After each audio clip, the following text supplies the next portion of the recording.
नमस्ते, हाय, हेलो, कैसे हैं आप सब। चलिए कहानी शुरू करते हैं। जहाँ मीरा, मुत्थू सभी लोग खाने के टेबल पे बैठे होते हैं। खाने के बारे में बात करते करते वो लोग बातचीत चली जाती है उनकी ईशांत और मीरा इन सब की मतलब शादीशुदा ज़िंदगी के बारे में, मुत्थू और मीरा की शादीशुदा लाइफ के बारे में। जब ईशांत और सबको पता चलता है तो ख़ास करके ईशांत को, तो ईशांत अपने आप को और अपनी पत्नी के साथ किए गए बर्तावों को याद करता है और सोचता है कि जब मेरी बेटी मेरी पत्नी के गर्भ में थी तो मैंने कैसे अपनी पत्नी को पे ध्यान ना दे करके अपने दोस्त के भरोसे से छोड़ दिया और उसका कभी ख्याल नहीं रखा है। उसके लिए एक गिलास पानी तक नहीं उसे ला कर दिया, जबकि मीरा ने कितना कम समय में ही मुथु ने उसका कितना ख्याल रखा,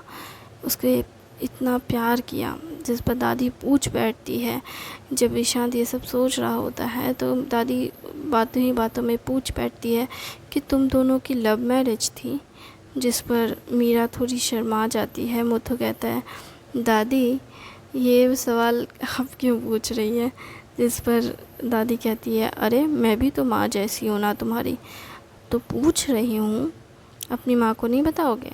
जिस पर मुथु कहते हैं कि वैसे तो हमारी अरेंज मैरिज थी, पर हाँ हम एक दूसरे से प्यार भी करते थे। जिस पर वो दादी कहती है कि क्या मतलब। जिस पर मुथु कहते हैं कि मेरी पिता और मीरा के फादर दोनों ही अच्छे दोस्त थे और बचपन में ही कहीं ना कहीं हमारी शादी तय हो गई थी। पर मैं शादी नहीं करना चाहता था, क्योंकि माँ की मौत के बाद ज़िम्मेदारियों के चक्कर में नहीं शादी करना चाहता था। पर मेरे पिता ने कहा कि वो आएगी तो तुम्हारा काम बढ़ जाए, तुम्हारी ज़िम्मेदारियाँ कम हो जाएगी, घर की ज़िम्मेदारियाँ वो संभाल लेगी। ये कहकर मेरे पिता ने मुझे शादी करने के लिए मनाया। हालांकि हम दोनों ही एक दूसरे को पसंद करते थे। अरे मत बताइए, मीरा कहने लगती है, दादी आपको पता है ये बहुत भाव खाते थे, शादी के बाद भी ना बड़ी भाव खाते थे। मैं इनके पीछे पागल थी, मैं इनको बोलती थी कि मैं आपको पसंद करती हूँ। पता है ये कैसे रिएक्ट करते थे, ऐसे लगता था जैसे मैं एक खरबूजे से बात कर रही हूँ। क्या कहा तुमने मुझे, खरबूजा? तो क्या कहूँ, ताड़ के पेड़ से। जिस पर सभी लोग हंसने लगते हैं और कहते हैं, गांव के दोनों में से एक आदमी कहता है, पता है दादी इनकी ना प्यारी भरी कहानी पूरे गांव में मशहूर है। ये दोनों एक दूसरे से बहुत प्यार करते हैं। और जब भाभी गर्भवती हुई थी ना, बाप रे बाप, भैया ने तो पूरे गांव में एकदम से मतलब क्या बोले जाए, हर कोई इनकी बातें ही करता था कि पति हो तो ऐसा हो। क्यों? मुथु ने बहुत ख्याल रखा था। मीरा कहती है शर्माते हुए, बहुत ख्याल रखा। मैं जब 5 महीने के गर्भवती थी तब से मेरा इतना ख्याल रखा। हालांकि शुरुआत से इन्होंने ख्याल रखा, लेकिन उसके बाद तो इन्होंने घर के सारे काम खुद ही संभाल लिए। मीरा बोलते थक ही नहीं थी। काफ़ी देर तक वो बात ही करते रही, अपने पति की तारीफ़ करती रही। किसी को पता ही नहीं चला कि कितना वक्त गुज़र गया। आधे घंटे तक खाने के टेबल पे ही सभी लोग बैठे हुए मीरा और मुथु की कहानी सुन रहे होते हैं और उस कहानी को सुनते सुनते सभी उस कहानी में खो जाते हैं। उनकी प्यार भरी कहानी को सुनकर ईशांत को बहुत दुख होता है और वो बहुत मायूस होता है और सोचता है कि मेरी पत्नी और मैं भी तो एक दूसरे से प्यार करते थे, लेकिन मैंने कभी उसकी कद्र नहीं की और शायद इसलिए वो आज इस दुनिया में नहीं है। लेकिन मैंने उसकी निशानी को अब मुझे संभाल कर रखना होगा। ये खुद ही अपने मन में वो सोचते हुए कहते हैं इंद्रानी की तरफ देखकर कि अब मैं तुम्हें ठीक करूँगा और मैं तुम्हें बचाऊँगा। चाहे कुछ भी हो जाए, मैं तुम्हें इस दुनिया के हवाले नहीं करूँगा, मैं तुम्हें बचाऊँगा। जिस पर वो ये बात मन ही मन कह रहे होते हैं और ख़ुद से जैसे वादा कर रहे होते हैं। उसके बाद वो उठ जाते हैं और कहते हैं, अगर सबका खाना हो गया हो तो चले। जिस पर वो कहती है उसकी दादी कि कहाँ चले, हाँ ये सारे बर्तन समेटो और जाओ मैं सो। जिस पर दादी की ऐसी बात सुनकर ईशान तो हैरान और मीरा कहती है, दादी मैं ये सब कर देती हूँ। जिस पर दादी उसे डांटते हुए कहती है, ये मेरा घर है, किसे को क्या करना है ये मैं तय करूँगी, और तुम मेहमान हो, मेहमान की देख रेख करना घर के आदमियों का फ़र्ज़ होता है, ये मैसेगा। जिस पर ईशान कहता है, हाँ हाँ मैं मैस लूँगा। फिर वो बर्तन समेट कर लेकर जाने लगता है। मीरा उस वक्त तो कुछ नहीं कहती है क्योंकि दादी ने डांटा होता है, पर उनके जाने के बाद जब रसोई में वो सारे बर्तन लेके जाते हैं और मैसना शुरू करते हैं तो मीरा तो नहीं जाती, पर मीरा मुथु को कहती है कि आप जाइए उनकी मदद कर दीजिए। फिर मुथु जाते हैं और फिर वो दोनों मिलके बर्तन धो रहे होते हैं। दादी कहती है कि दोनों को छोड़ दो और मेरे साथ लूडो खेलो। दादी की बात सुन के मीरा कहती है, लूडो आपको आता है खेलना? अरे लूडो बहुत पुराना गेम है, ये कौन नहीं खेल सकता। हाँ तुम मुझसे कहे हो कि चेस खेलने के लिए, तो भले मैं एकदम से सोचूंगी, लेकिन मुझे वो भी खेलना आता है। क्या आपको वो खेलना आता है? पर मुझे तो नहीं आता। जिस पर दादी कहती है, तब तो चेस ही लगाना पड़ेगा, देखते हैं तुम शतरंज कैसे खेलती हो। आपको शतरंज खेलना बहुत अच्छे से आता है?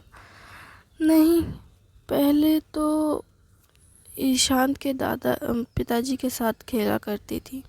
वो चेस में मास्टर है, वो बहुत अच्छा खेलते हैं शतरंज। उनसे शतरंज खेलना सीखा था।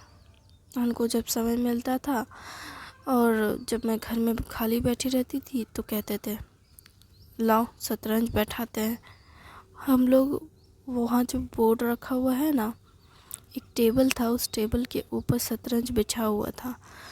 जिसको देख करके मीरा कहती है, हाँ वो आधा अधूरा जो खेला हुआ है वो उसके पिता और मेरे बीच के खेल थे, आज भी वो खेल अधूरा रह गया, ना वो जीते ना मैं। जिस पर वो कहती हैं कि तो आपने उसे बंद नहीं किया? नहीं, उसे कैसे बंद कर सकती हूँ? अगर उसे बंद कर दिया तो पता नहीं, बस मुझे अच्छा नहीं लगता। जिस पर मीरा कहती है, ठीक है तो हम अलग से शुरू करें। जिस पर वो कहती है, ठीक है, छोड़ो जाने दो। फिर दादी कहती है, जाने दो, तुम्हें क्यों ये सब में फंसाऊं, बोर होती होगी, जाओ जाके आराम करो, गांव से आई हो, इतना कुछ हो रहा है, थक गई होगी, जाओ सो जाओ। ये बोलकर दादी चली जाती है। मीरा फिर रसोई घर में आती है और कहती है, आपको कोई मदद चाहिए? जिस पर वो लोग कहते हैं, नहीं हमें कोई मदद नहीं चाहिए।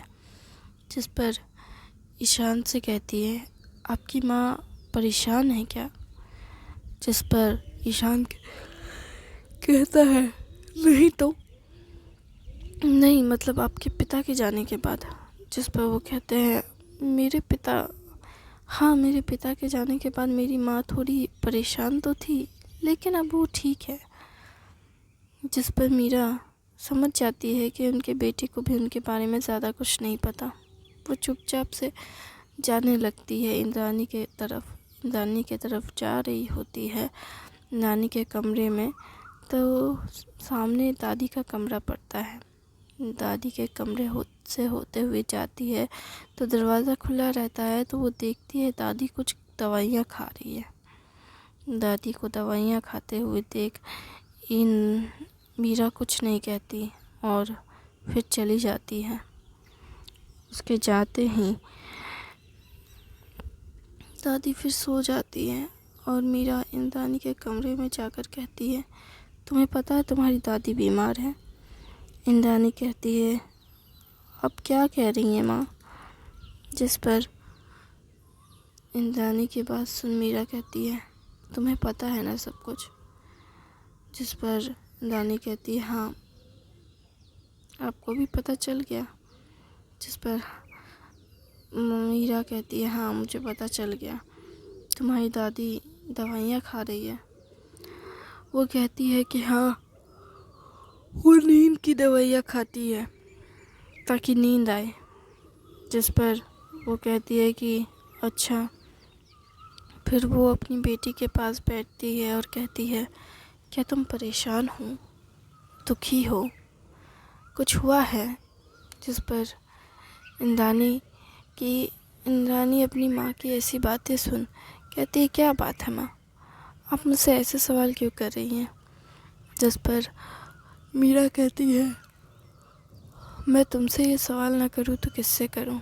इतना कुछ हो रहा है, मुझे समझ ही नहीं आ रहा कि मैं कैसे तुम्हें बचाऊं। तुम्हारे भैया, तुम सब, मेरे दोनों बच्चे।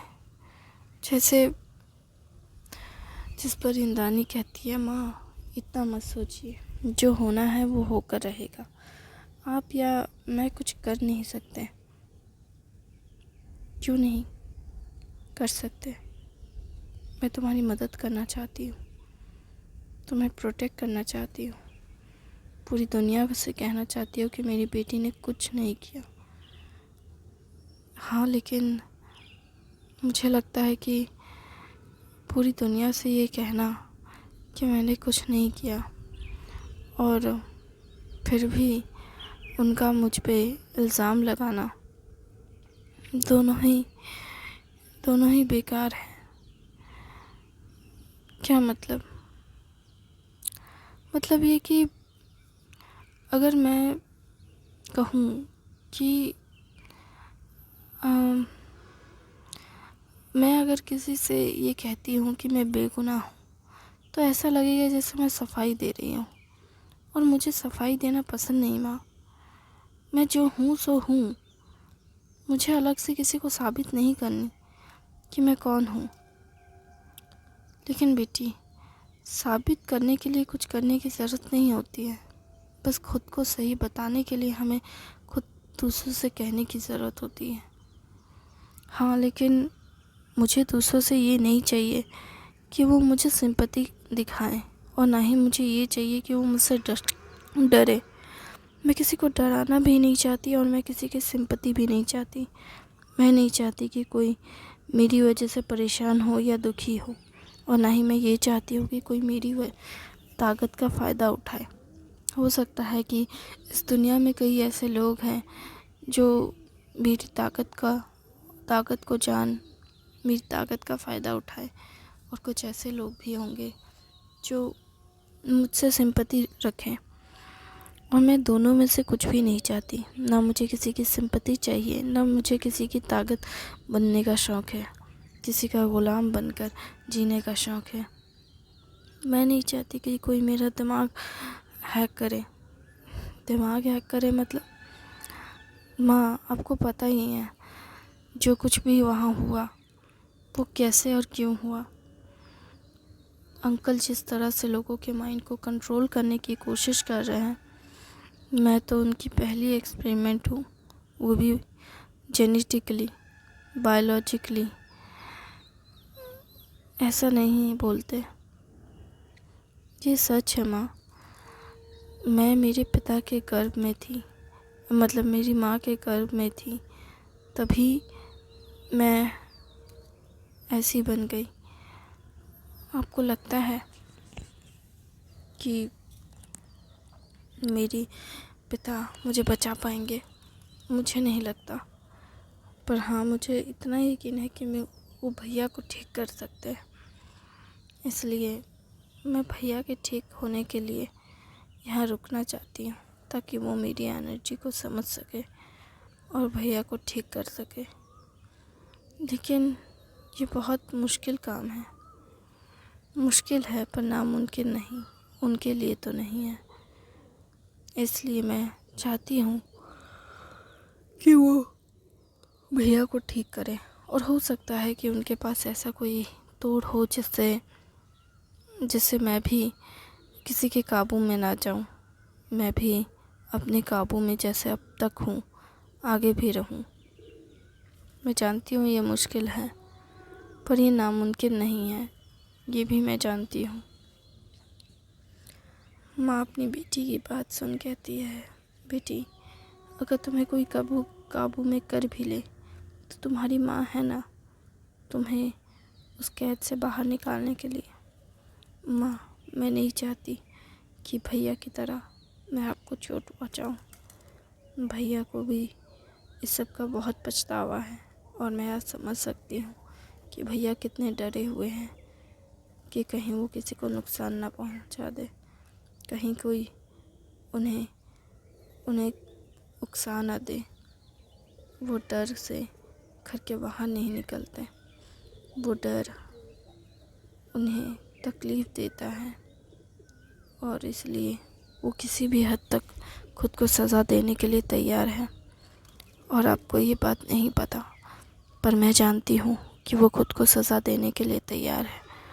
वो हर उस चीज़ के लिए सज़ा देना चाहते हैं खुद को जो उन्होंने किया भी नहीं है, और मैं नहीं चाहती कि वो सज़ा दे खुद को जो उन्होंने किया भी नहीं।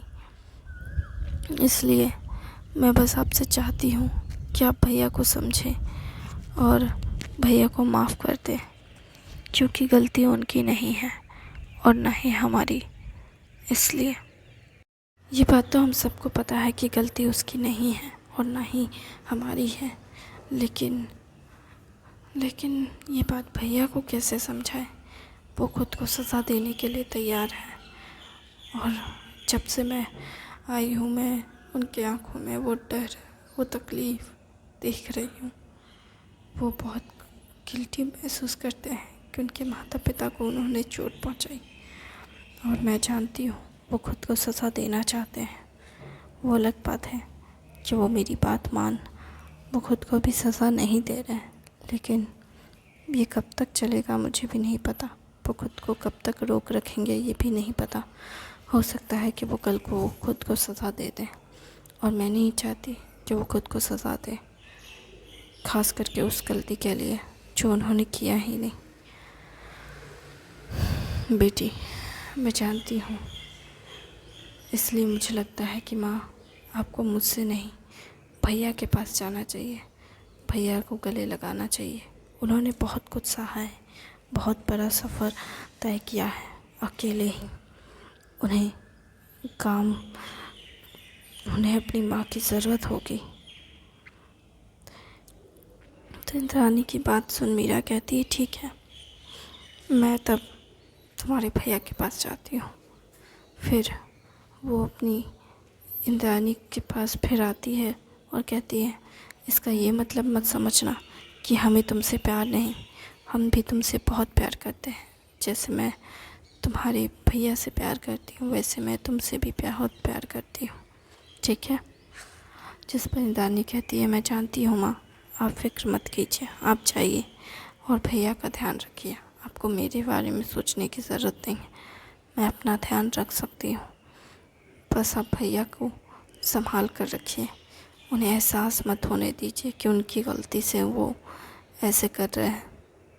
जिस पर मीरा कहती है, ठीक है मैं अपनी बेटी के पास जाती हूँ। ठीक है माँ जाइए, बाय, गुड नाइट माँ। हाँ गुड नाइट, सो जाओ तुम। ठीक है। फिर इंद्रानी सो जाती है और इधर फिर मीरा ईशांत के कमरे में जाती है।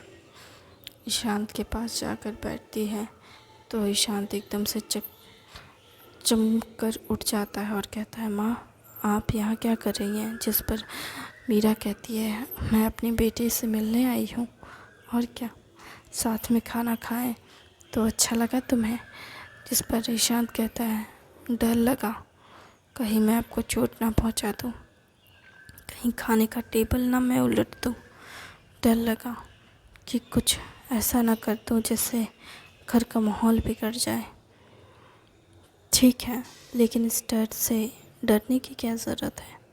तुम जैसे भी हो, तुम्हारी माँ तुम्हें एक्सेप्ट करती है, तुम्हें अपनाएगी और तुम्हारे साथ रहेगी। नहीं माँ, मैं नहीं चाहता कि आप मेरी वजह से खुद को या किसी और को तकलीफ़ दें। थैंक यू वेरी मच इस कहानी को सुनने के लिए। उम्मीद है आपको अच्छी लगेगी। आप अपना कीमती समय जो मुझे इतने वक्त से देते आए हैं उसके लिए आपका बहुत बहुत शुक्रिया। Thank you.